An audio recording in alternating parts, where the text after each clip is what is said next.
अम्मा रोशनी को बुला रही थी। करमजली, जरा आके मेरे बर्तन तो उठा ले। आज ये नई बात नहीं थी कि रोशनी को करमजली के नाम से पुकारा जा रहा था। उस नाम को सुनते सुनते वो अपना नाम रोशनी भूल चुकी थी, जिसे उसके माँ बाप ने प्यार से दिया था। जैसा नाम था वैसा ही उसका व्यवहार था, चुपचाप रहना, शालीनता से अपनी जिम्मेदारियां निभाना। कहने को रोशनी बहू थी, पर नौकरानी से ज्यादा इज्जत नहीं थी इस घर में उसकी। 8 बरस पहले इस घर में बहू बन के आई थी रोशनी। अम्मा की एकमात्र बहू थी। अम्मा ने सुधीर को 5 बेटियों के जन्म के बाद पाया था। काफ़ी मन्नतों के बाद सुधीर पैदा हुआ। बड़ी बहनों का चहेता था सुधीर, और तो और अम्मा ने भी उसे सर चढ़ा रखा था। सो पढ़ाई पे कोई ज़्यादा ध्यान नहीं था। राजसी ठाठ अभी अम्मा के छूटे नहीं थे। राजा महाराजाओं के समय में अम्मा के पति राजमहल के राजपुरोहित हुआ करते थे। राजाओं का ज़माना अब लद चुका था। अम्मा जब ब्याह के आई थी तब ठीक-ठाक हालात थे, खान-पान, रहन-सहन काफ़ी नवाबों वाला था। धीरे-धीरे सब खत्म हुआ। नाम के ठाठ रह गए। एक के बाद एक 5 बच्चे हो गए। 5 लड़कियां हो गई बेटे के इंतजार में। छठवां बच्चा सुधीर था। खजाना कब तक नवाबी शौक पूरे करता। खाली होता जा रहा था, अंदर से खाली, पर बाहर अम्मा का रुआब अभी भी जमींदारों वाला था। इसी खाली खजाने के गम में कुंवर राज ने दम तोड़ दिया। अब घर की सारी जिम्मेदारी अम्मा की हो गई, लेकिन उस पर कोई ज्यादा असर नहीं दिखता था। वही शाम को मुंह में बीड़ा दबाकर आंगन में पीपल के चबूतरे पर पालती मारे चौपाल लगाती। सारे गांव की खबर लेना, किसकी किससे लड़ाई हुई, किसके घर कौन आया, किसका घर में क्या हाल है, ये सब मानो अम्मा को जानना जरूरी था। रो के पूछती और हंस के गाने वालों में से थी वो। अपने फटे का पता ना, पर दूसरे के फटे में जरूर टांग अड़ाने में आनंद आता था। माँ को देख बेटियां भी इसी तरह की हरकतें करती। बातों बातों में फंसाकर अम्मा ने अपनी 5 बेटियों किसी न किसी के पल्ले बांध दी। बाहरी चमक देखकर लोग मूर्ख बन जाते और अम्मा की बातों में आ जाते और रिश्ता जोड़ लेती थी। अब बारी सुधीर की आई। बच्चों की अधूरी परवरिश के कारण पढ़ाई लिखाई तो कोसों दूर थी। बस राजसी तगमे के कारण रिश्ते आ रहे थे, जिन्हें अम्मा इनकार कर रही थी। उसे तलाश थी ऐसे घर की जो उसकी खोई पूंजी वापस से लाकर भर दे। ईश्वर सब देखता है। पास के गांव के जमींदार के घर से सुधीर के लिए रिश्ता आया। बहुत अमीर थे, अकेली लड़की थी रोशनी। बस अम्मा को हर हाल में उसे बहू बनाना था। लोगों से जोर लगवाकर अम्मा ने रिश्ता पक्का करवा लिया। खूब धूमधाम से शादी हुई। गहने कपड़े न जाने क्या क्या शादी में मिला। एक चीज, संस्कार, जिसकी कमी अम्मा के घर में थी, रोशनी के रूप में वो गलती से आ गई, जिसकी अम्मा को कोई ज़रूरत नहीं थी। कुछ दिन तो सब कुछ अच्छा रहा, फिर अम्मा की मांग बढ़ती गई। मायके जाती तो रोशनी को अपने मायके से लाने वाले सामान की लंबी लिस्ट मिलती लाने के लिए, जो उसे अच्छा नहीं लगता था। इस बार जब वो गई तो कुछ नहीं लाई, बस अपनी माँ की एक जरी की साड़ी जो रोशनी की नानी ने उसकी माँ को दी थी। उस साड़ी का महत्व केवल उसका परिवार ही जानता था।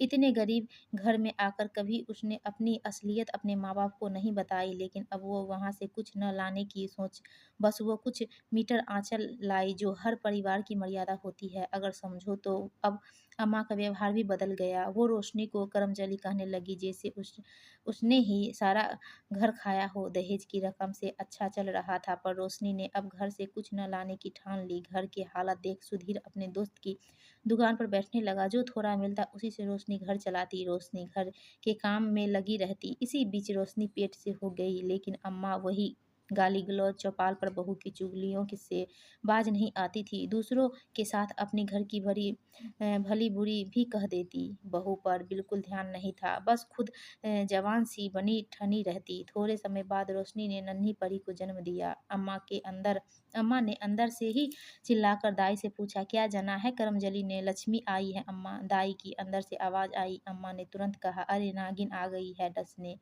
एक क्या कम थी, घर खाने दूसरी भी आ गई। रोशनी के धैर्य की मिसाल शायद थी ही नहीं। वो सदा की तरह चुप रही और अपना काम करती रही। बस सुधीर ही था जो उसे सांत्वना देता रहता था। परिस्थिति और कम खुराक ने रोशनी को बिस्तर पर ला दिया। सीने में दूध बन नहीं पा रहा था तो बच्ची भूखी ही सो जाती। अम्मा की खुराक में कमी नहीं आ रही थी। उसकी आवाज़ और चौपाल वैसे ही थी जैसे रोशनी की शादी के समय। ऐसा नहीं था कि रोशनी की जुबान नहीं थी, लेकिन चुप थी तो केवल अपने संस्कारों से। घर में काम की व्यस्तता से कभी वह अपनी माँ से मिलने न जा पाई। जब कभी याद आती तो माँ का दिया साड़ी बाहों में भरकर सिसक लेती। अम्मा रोशनी की माँ से बिल्कुल विपरीत थी। जरा जरा सी बात पर चिल्लाना, गाली गलौज करना अम्मा के लिए आम बात थी।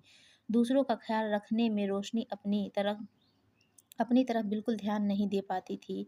दिनों-दिनों कमज़ोर और बीमार रहने लगी। अम्मा कुछ कम पड़ती तो उसकी चारों बेटियाँ बिन बुलाए कई-कई दिनों को मायके पड़ी रहती और माँ की जली-कटी बातों में सहयोग की ज़िम्मेदारी बखूबी निभाती रोशनी अब और शिथिल होती जा रही थी। काम का कुछ सहारा नहीं, बस काम बढ़ाने सारी बेटियाँ चली आती थी। संस्कार नाम के नहीं थे जो अम्मा बेटियों को देती, सिखाया तो बस ताने और गाली देना। देखते-देखते बेटी मीठी भी रोशनी के आँचल में 4 साल की हो गई। काश एक संस्कारी आँचल रोशनी की माँ की तरह अम्मा के पास भी होता, जिसे वो अपनी बेटियों को विदा करते वक़्त देती, जिसे बेटियाँ रोशनी की तरह मर्यादा में रहकर सहेजती। सुधीर की व्यस्तता घर की अशांति को नहीं देख पाई।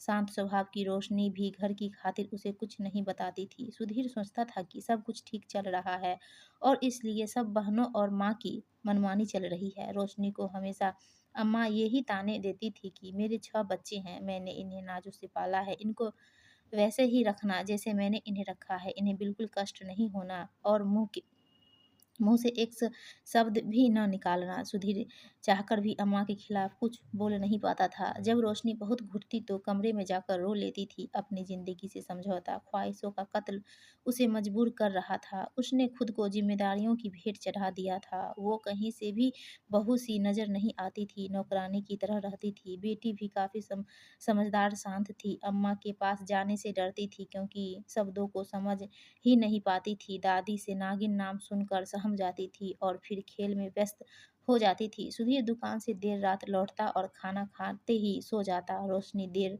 तक घर के काम काज करके सोने जाती, तब तक सुधीर गहरी नींद में होता। बहुत सोचती थी कि कभी फुर्सत से वो दिल की बात सुधीर से करे, लेकिन उसे सोता देख उसको उठाने की हिम्मत वो नहीं कर पाती थी। वो भी थक हार के सो जाती और सुधीर के उठने से पहले ही उठ के चाय पानी में लग जाती। शादी के 8 साल घर में लगे-लगे कब गुजर गए पता ही न चला और इस भाग-दौड़ में सुधीर रोशनी अपनी ज़िंदगी जीने की शुरुआत भी न कर सके। रोशनी की कमज़ोरी बीमारी में तब्दील हो चुकी थी। समय और पैसे के अभाव ने उसे सैया पकड़ने को मजबूर कर दिया। उस दिन सुबह से ही रोशनी को बेचैनी हो रही थी।